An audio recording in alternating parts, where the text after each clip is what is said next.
Please welcome in Chef Richard Garcia, chef of the Renaissance Hotel in Boston, Mass, as well as 606 Congress that is located right in the lobby of that hotel. Hey, Rich, how you doing today?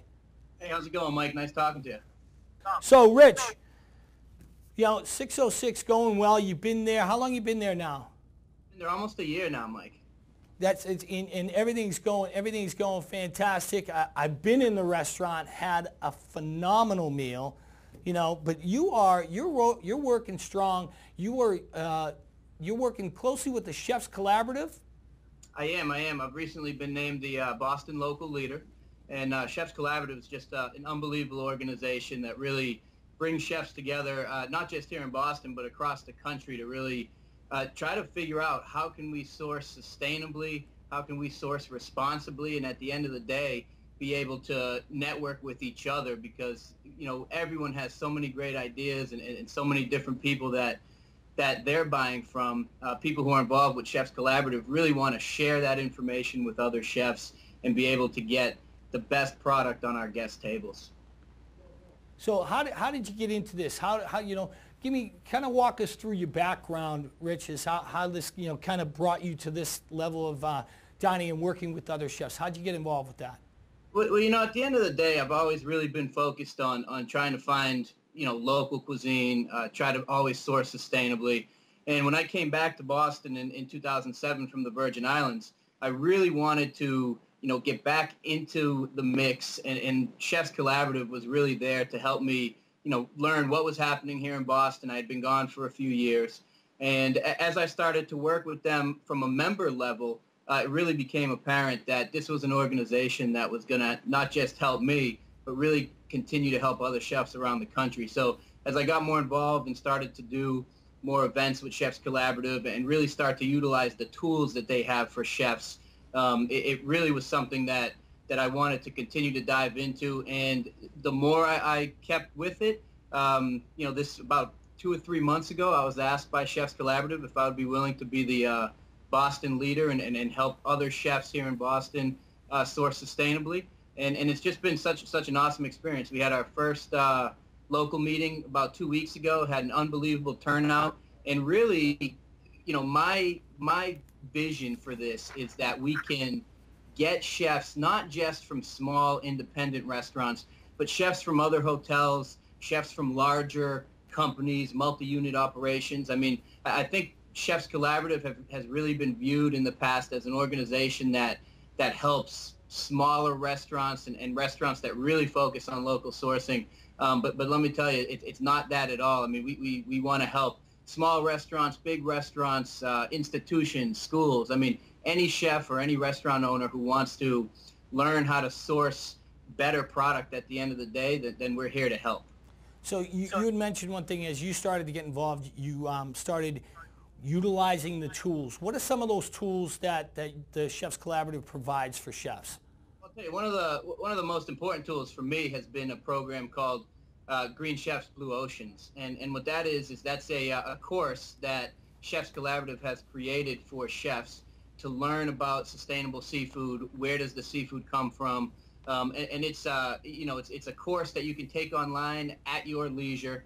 But really, it's got to be one of the most interesting and advanced courses that I've ever taken in seafood itself. And that's just one example of many that they have. But it's just a great tool for people who are starting to get into wanting to source sustainable seafood and not just learn about where to source it, but really learn about fishing itself and what's sustainable and what's not.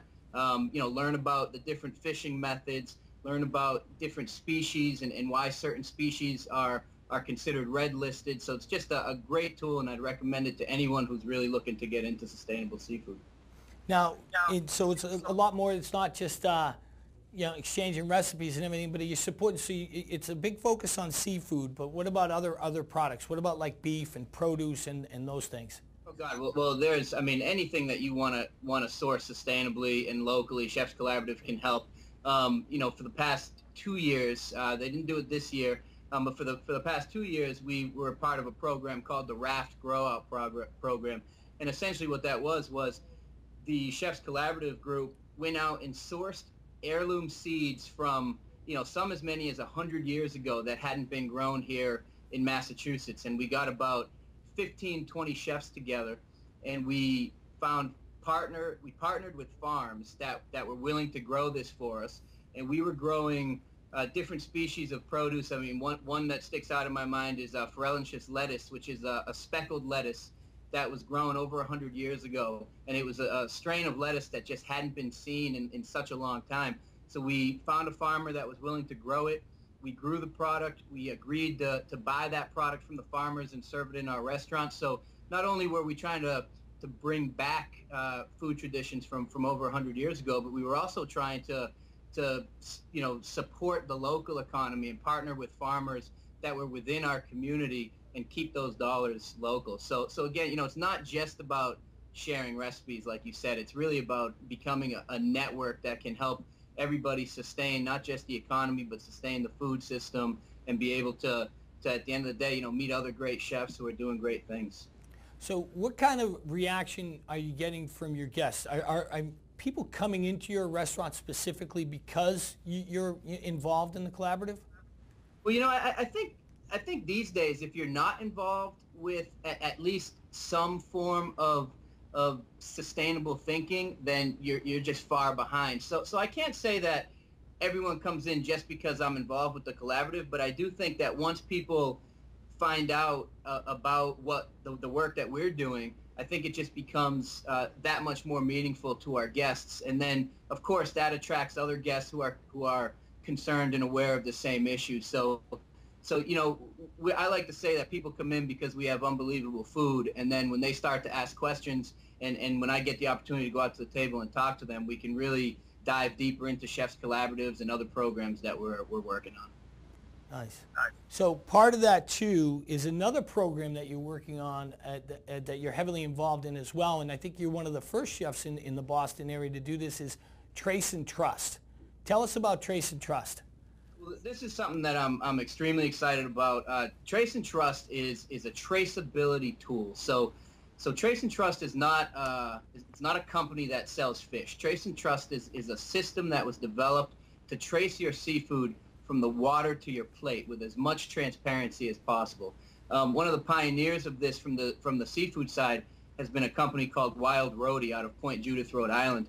And in February, I met with the founder of Trace and Trust. His name is Michael Clayton, out in California. He came out to Boston, and we had a chance to meet and talk about Trace and Trust and what his vision was. And he asked if I would be willing to participate in a pilot program and buy fish from Wild Roadie down in Point Judith and trace it essentially all the way from the water to the plate. So what Trace and Trust has become in about 9 months it's become probably one of the most exciting programs I've ever had the opportunity to work with.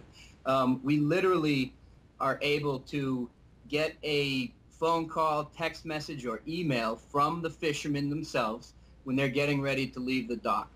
As they're leaving the dock, they let the chefs know exactly what they're shooting to catch, and then on their trip, we will place the order. So essentially, we're buying seafood before they've even caught the product. Now, once they catch the product, they assign a fish ID to every species caught and with every single catch. So if they catch, for example, summer flounder today. Yeah, so if they catch, like you said, so I think we lost Rich there for a second, but so Trace and Trust is where, and what Rich is saying, that they catch flounder, they assign a code to it, and then you can take that code and literally trace the seafood, right from there. So, it literally, and then it'll tell you the boat that it came from, it tells you the day that it was caught, it tells you, as well as the boat, the fisherman, the background, and it gives you all the history. So literally, the minute this fish came out of the water to the minute it gets on your plate, and it's just really one of these things that is unbelievable. And I think we got Rich back here. There he is. Rich, can you hear me? I can hear you, Mike. All right, great. So I just went through and explained to everyone, how you can take the code and trace the fish. And actually what I want to do is that we got one of the codes, because I know you put these every time you get a delivery in, the code goes out to say Yes. this is the what we're getting, and we got one of the codes for the sea bass that you got in this week, and so we're actually going to do it right here. We're going to punch in that code, and we're going to go through, and it's showing us here. So the bass, it shows us that the bass came in, was caught on, so it was caught on 9/7. Is that what that date is? The day it was actually caught? That's correct. So when does it get into your building? It gets into my building either the evening of 9/7 or the morning of 9/8. So is it still moving? You know what? It's very close to still moving. I mean, we've, you know, the quality of the fish is number one for me. I would not participate in this program just because of the traceability if the quality wasn't there. The quality is amazing. I mean, when we got a group of chefs together a few weeks ago to kind of show the fish off, there was not a chef in the room that could say that they've seen a better quality fish. So one thing to note is that we get the fish probably within 12 to 24 hours of the seafood being caught. Most of the time when you receive fish in a restaurant, still fresh fish, but when you receive the fish, it's probably been out of the water for 3 to 5 days before a restaurant even gets the opportunity to bring that fish in. And that's just because of the distribution channel and what it takes to get to the restaurant. What we've done with Trace and Trust and with Wild Roadie is we've been able to essentially take the fish from the water to the boat directly to our restaurant. And at the end of the day, you're not going to find a better quality fish, but I am not lying to my guests when I tell them that I know exactly where the fish was caught, when the fish was caught, and how the fish was caught. And that's something that I think in the seafood industry has just been, it just hasn't been available. People have not been able to do that. And it's not because there aren't people out there who want to trace the fish. The way that the seafood system works right now, it's very difficult to have complete transparency and to be able to keep fish essentially from one boat together all the way from the boat to the dock. I mean, if you go to the auctions, which I've had the benefit of going, you know, you've got thousands and thousands of pounds of fish, you know, sorted by species. But at the end of the day, it would be impossible to be at an auction and have essentially a bin for every boat and every species. So everything gets essentially lumped together. Well, what we've been able to do is avoid that. So now we can actually take the seafood from the boat right to our plate and then be able to prove to our guests that this is exactly where the seafood came from. Now, we're also working on a program where we're going to be able to process fish as well, because we understand that if other restaurant companies want to get involved in this, you know, a lot of restaurants don't have the capability to bring in whole fish and process whole fish. We're very fortunate that we've got some skilled employees working for us at the Renaissance that are able to do that. And the Marriott, who's our parent company, supports what we're doing right now. The Marriott has actually put together a future fish program that essentially gets all the restaurants in the Marriott umbrella to try and source as much local and sustainable seafood as possible. But what we're able to do now is we're going to work with a processor who has agreed to take our fish and keep it separated by fish ID so that by the time it gets to the restaurant, cut, portioned, and ready to go, we can still trace that fish and be able to tell our guests where their fish came from. Wow, that's great. And the other beautiful thing about Trace and Trust is that, you know, another thing is the location device. So you can find restaurants. You can go to the website and turn around and say, so I live in Norwell, Mass, right? So that's 02061.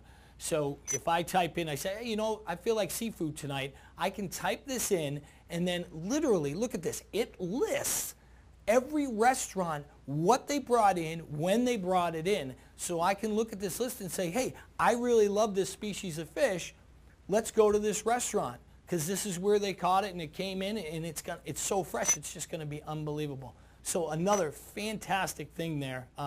Really great stuff. And so is this mobile yet? Well, it is mobile. If you actually, what we actually do in the restaurant is if someone orders a particular seafood dish, if it corresponds with the Trace and Trust fish, which about I would say 90% of our fish that we serve in the restaurant right now is from a trace and trust distributor like Wild Rody. We can actually give them a business card with a QR code on the back that your smartphone will be able to read. And then once it reads it, it takes it to the mobile application.